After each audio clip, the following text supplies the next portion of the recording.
So when you go in and do a civil wedding, you're doing something that's legal according to the state, and the Bible encourages us that our marriage should be according to the laws that we live under. So, Trinidad, we're going to talk to you after we speak with Lorraine in Nevada. Welcome to Pastor's Perspective. Lorraine, good hearing from you. Hi, Brian. Thank you for taking my call, pastors. Thank you so very much. I've been divorced for 15 years now, and I just recently got engaged. And my question is, would it be a sin for me to remarry after being divorced? Now, the divorce was final through my ex-husband. I had nothing to do with that. He was the one that wanted out. So that was my question. And then I wanted to know if a civil marriage is the same as a church marriage. Brian, what say you? Well, Lorraine, yeah, the Bible talks about divorce. It talks about remarriage. People have, I think, misinterpreted many times over what Jesus says about these things, what the rest of the New Testament says. I think from the way you just described it, you would be in the category of a person who is free to go on into a new married life.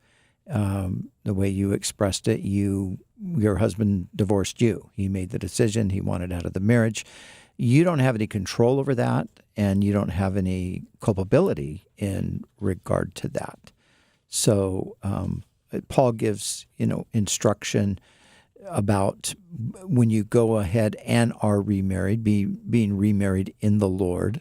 So I guess I would ask the question, is the person you're marrying a believer? Yes, most definitely he is a Christian. Yeah, right.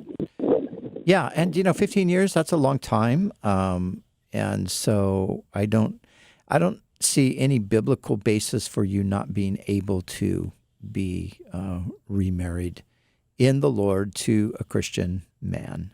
There was another part, though. What was the other part? The second part was about a civil versus a religious wedding. And what I would say to that, Lorraine, is first of all, congrats then. Sounds like pretty exciting that you're getting remarried. That's great for you.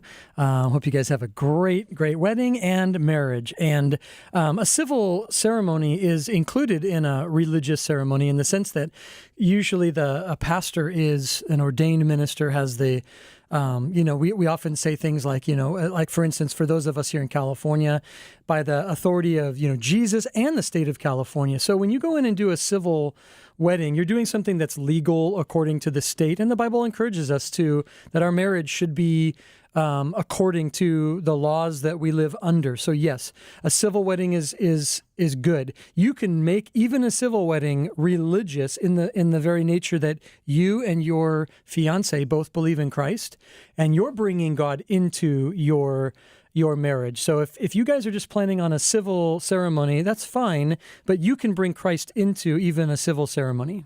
Does that help you, Lauren? Yes, it most definitely does. Thank you so very much. Now I feel free. Good, because you want to be excited about being engaged and getting married. You don't want to be carrying some weight around like, oh gosh, I wonder if I'm doing the right thing. So glad you called and glad we could encourage you with that. Indeed.